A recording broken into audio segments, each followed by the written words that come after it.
violence is among the most underreported crimes worldwide for both men and women. An increase in the prevalence of domestic violence during the COVID restrictions has been reported in many countries. Worldwide, the victims of domestic abuse are overwhelmingly women, and they tend to experience more severe forms of violence.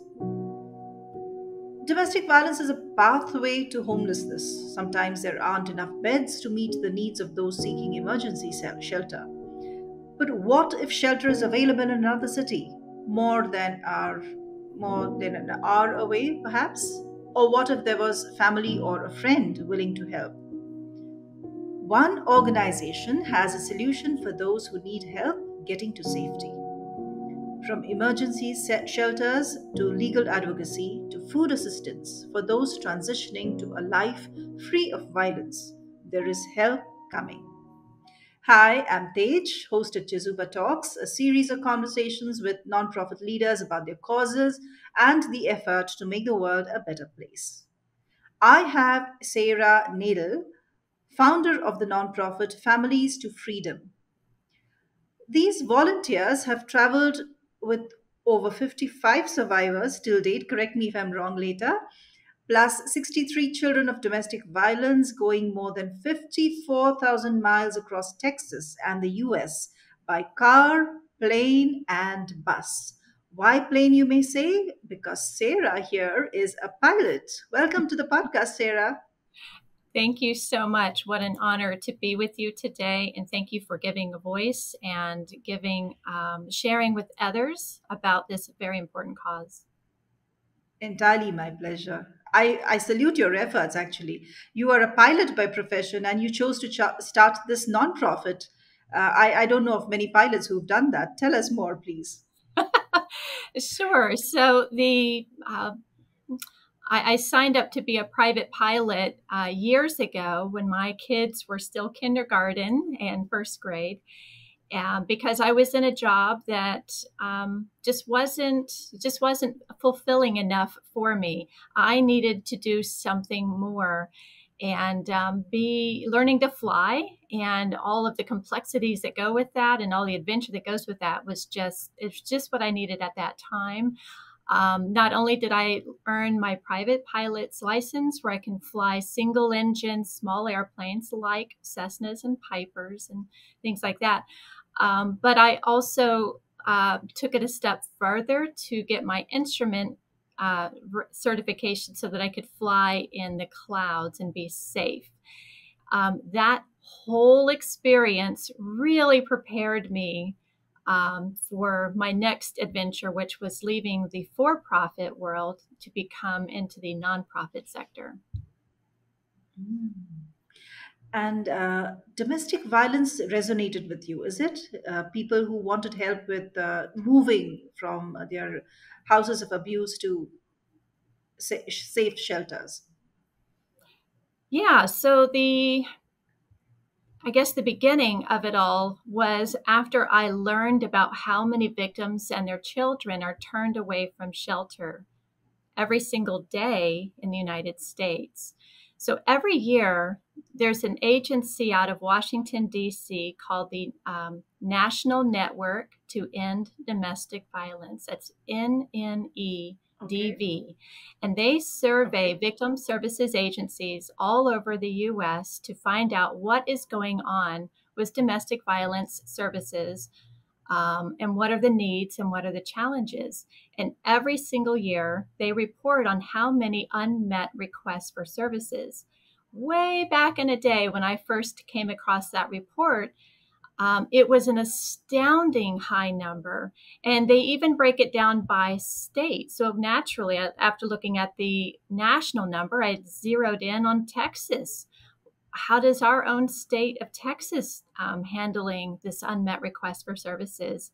And at that time, for that report that I found, it was more than 1,000 requests on one day, just one day, victims calling up for shelter, asking for emergency help and being turned away due solely to a lack of capacity, according to that report.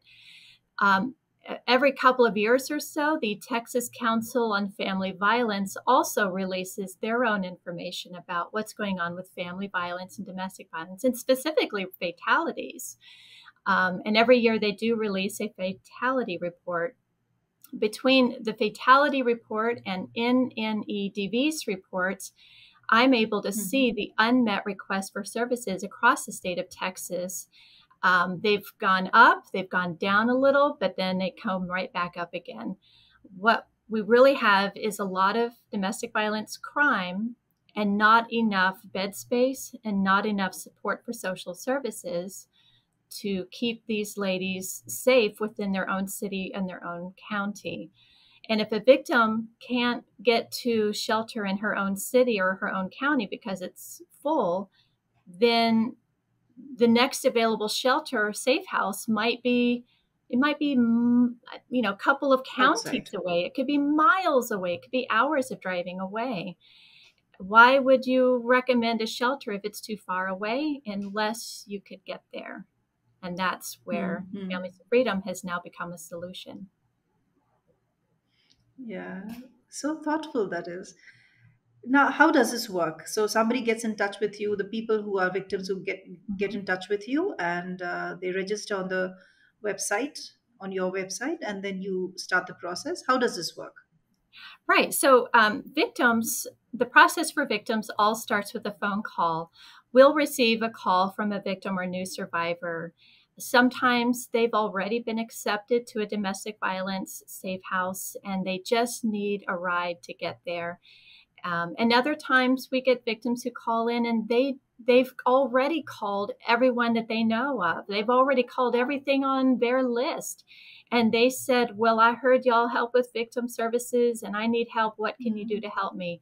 And we will then expand that caller's search for shelter beyond her local city or her county. And so we'll say, okay, have you contacted 1, 2, 3, 4, and 5? Yes, I have. Okay. Well, now let's expand beyond the city and let's see if shelters 6, 7, 8, or 9 have availability and can take you in, and then we'll get you there. Um, Mhm. so sometimes our callers call in and they need to get to family and they can't go to shelter. They're not interested in that. It just doesn't fit with their needs. And we'll accommodate that as well as we can. Um, so it all comes in with a conversation about what's going on. What does that victim or survivor need? And then we will confirm that the safe house that she's going to knows she's coming, will support her and accept her. Or if she's going to family, we'll confirm that the family or friend will welcome her and support her when she gets Mhm. there. We will Mhm. do an abuser risk assessment. We'll want to know all about the person that she wants to stay away from. How dangerous is this person? Are they on drugs? What kind of car are they driving around with? What do they look like? So we'll get a whole risk profile so that we know what our risks are in helping her out, out in Mhm. public. Mhm. Um, we'll give guidance on how we can pick up from a safe location. So we never pick up from the home where the abuser is at.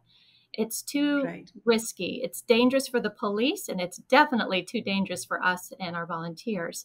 So we may have to coach our caller on how to get out of the home and get to a public place. Or we may have to think creatively on how we can pick up in a way that the abuser doesn't see her and doesn't become a problem. In our more than 8 years of doing this, we have never had an issue with a high speed chase or a gun shootout or a knife fight or any altercation with an abuser. Thank So I goodness think for our that. safety protocols are doing its thing. Once we've got a good plan, we know where we're picking up from is safe. We know that where she needs to go, we'll welcome and support her when she gets there.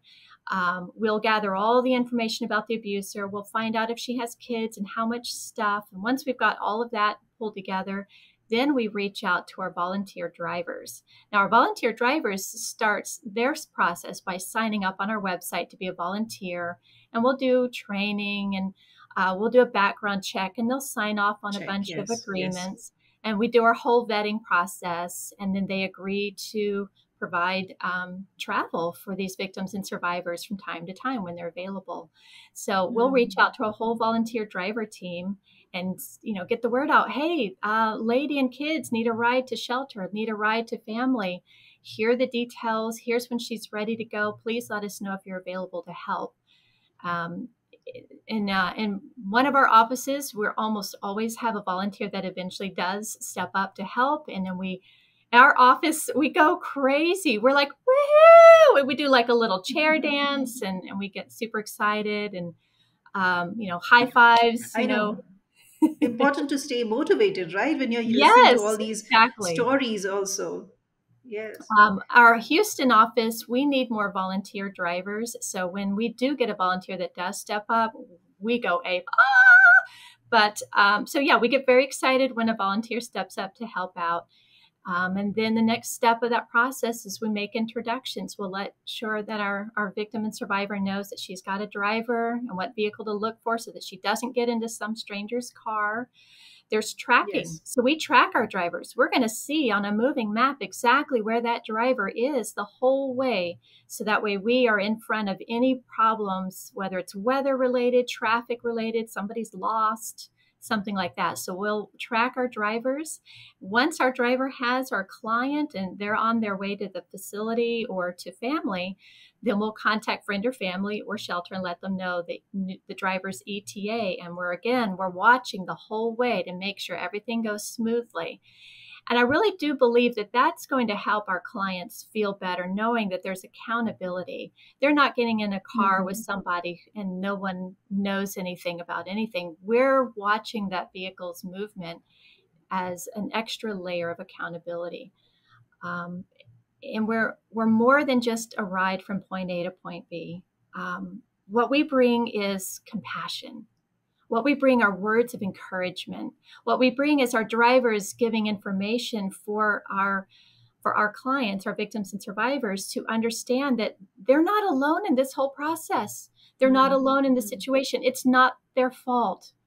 That there is help with the legal process, that there is help with counseling, and that the facility that they're going to is going to be a good place to take care of them. And sometimes our clients have hard conversations with us, and our drivers are prepared. They're victim centric, and they are prepared to respond in a compassionate and sensitive way, unlike, say, a stranger Uber or Lyft or taxi driver who is, in their own world. And this isn't just a passenger going to the Absolutely, yeah. airport. We talk about how's work going. We're a whole lot more sensitive to a victim and survivor's mental state, emotional Super. state, and where they are. That's amazing. Such good work you all are doing. Let's take a break to understand what Chizuba is. Everyone at some point ponders on how this beautiful life can be made more meaningful. Maybe you're a leader trying to enhance your employees' experience at your organization. Or you already work for the community and seek volunteers with state of the art skills to strengthen your nonprofit. Whatever your situation, know that you can make a difference. Chizuba began with this very vision, a vision to facilitate every skill and every passion in the world in meeting a social need. Corporate volunteering has several benefits for both businesses and organizations. In parallel, experienced and enthusiastic volunteers join NGO workers, enabling them to serve the community more effectively. Chizuba offers everyone looking to add purpose and meaning to their lives a chance to connect or volunteer virtually with nonprofit organizations from over 100 countries around the world. Visit www.chizuba.net and explore opportunities to find meaning.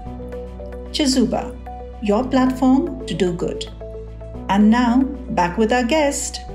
I'm sure that this comes with a lot of challenges, in terms of like who's going to host the fuel cost. Is it too far away? Is it, fitting into your, requirements? So initially, I'm sure you had a lot of challenges. Now, of course, you say you have set a pattern and, you've got a system Yeah. in. But how would you describe the challenges that you face? What are the biggest challenges that you face? Oh, where to begin? um, I, I I think I make it sound so simple. I make it sound like we just transport. We pick her up and we drop her Yes, off. But yes, behind the scene, behind the curtain, there's a whole lot. I There's a understand. whole lot more detail that goes into all of that. One of our challenges, so there's challenges in multiple fronts. We have a safety challenge. We want to make sure that our passengers are all safe. So we have to make sure that the youngest passengers, babies and young children, have a car seat and they're strapped in correctly and Hmm. that they are as secured as possible. So we do spend time during driver training talking about car seats, how to install them, how to move them around and adjust as needed depending on the child's height and weight and things like that. Um, then we have the safety with regards to the unknown on the highways, weather and traffic. And so that's why we track our drivers to make sure. And so my team, we all have to know what to look out for with weather. And we have to anticipate if traffic goes awry or if there's a flat tire, we need to come up with a plan B. And so we have all of our processes in place ready to go just in case something like that happens. Yeah. We have other challenges where sometimes we have funding challenges. So sometimes we have people who want some sort of assistance, some kind of help that we just can't afford to do. They want to be Hmm. driven from here to, oh gosh, Seattle by car, and it's just one lady, and we really can't afford to drive one person all by themselves all over the So United do you offer plane States. rides? Yes. So for Do you those offer where we plane don't have rides a lot then? of people and a lot of stuff, we will offer commercial flight or we'll offer a Greyhound bus ticket depending on the situation. So sometimes that's a challenge is to figure out what's the most economical solution for us and yet still victim centric and survivor centric for the person that we're helping.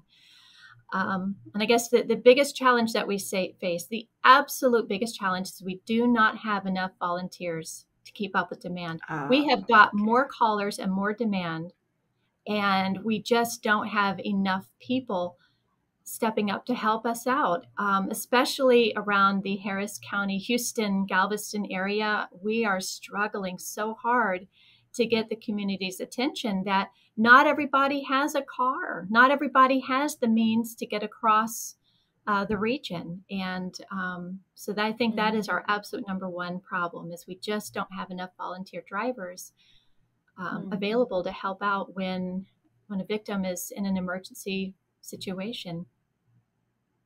Well, I wish you get more drivers. And if anybody's listening to this podcast, I would say, well, if you're in that area, please consider sharing a ride with somebody who needs it most.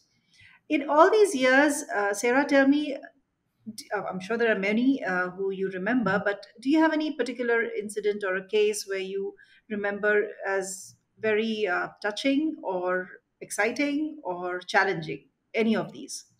Oh, yes. Oh my goodness. Where to begin with that one? um, there have been so many clients that I have transported where they get me in the heart. I mean, the most recent one, oh man, the most recent one was this mama, and she had two kids, and she was going from one domestic violence shelter in a county just outside of Houston, and she had been discovered somehow, some way, somehow. Her abusive ex figured out that she was at that in the same town as that shelter, Oh, oh my God. and he's a bad guy. I mean, he was going to threaten to kill the kids and kill her. He had done all these horrible things before she made her break, and they were finally safe at this facility, and then he figured out where they were and started sending these messages of that he was going to hurt them again and they better run. And so she Mm-hmm. needed a new safe house. She needed a new place to be, to continue hiding while waiting for the legal process and waiting for housing to become available. Because those things take time. It takes time for the legal process to do what it's going to do, and it takes time for housing to finally become available. Yeah. And so she needed a ride. This from the surface, for me, this was easy. This was picking up at one safe facility, going to another safe facility. This was bread and butter, simple, right?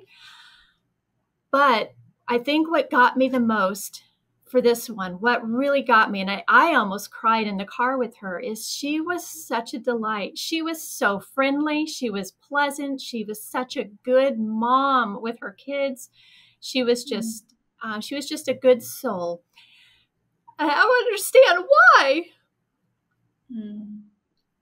Yeah, I know. There's Why? sometimes there Why would are. somebody do this to her? She's such a good person. Why? Why does a man? Why would any man feel like it's okay to threaten her? I mean, she wasn't pushy. She wasn't rude or mean. She wasn't boisterous. She wasn't argumentative. There was nothing about her that would Mm. make one think, oh, well, yeah, I could see where. No, she was the sweetest, gentlest soul. And the more I thought about it, the more angry I was, you know? Yeah, I totally get it. Yes. So, So, well, I yeah, hope she's safe now. she is. Yes. Sorry. Sorry. Thank goodness. You Thank got me goodness. there. Yeah. You got me to that place. And she's, so I got her to her new facility. She put in whole new protocols and safeguards to protect her location. And in our last follow up call, she said she's doing great. She's still waiting on housing. She's still waiting on her legal process. And she was at peace and she was good and she was grateful for our help. And we are standing by ready to help her get to her housing when that does become available. That's wonderful. So, you do have follow-up calls after you have done, the point A to point B. You have dropped them off at the safe place. You do have follow-up calls. Yes, we do. Oh, yes. We Oh, follow up the wonderful. day after a person arrives to make sure that they're feeling okay, make sure that they're getting the support that they need, make sure that all is good. And then we follow up again a couple of weeks and then a month later.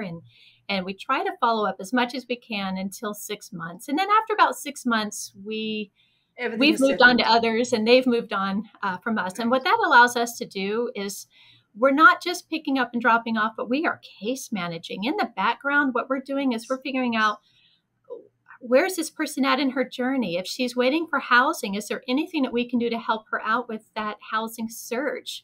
Or maybe connect her with agencies to assist her with her rent and her first deposit or something. Or if she needs to get to family, we can start managing that process and getting things started.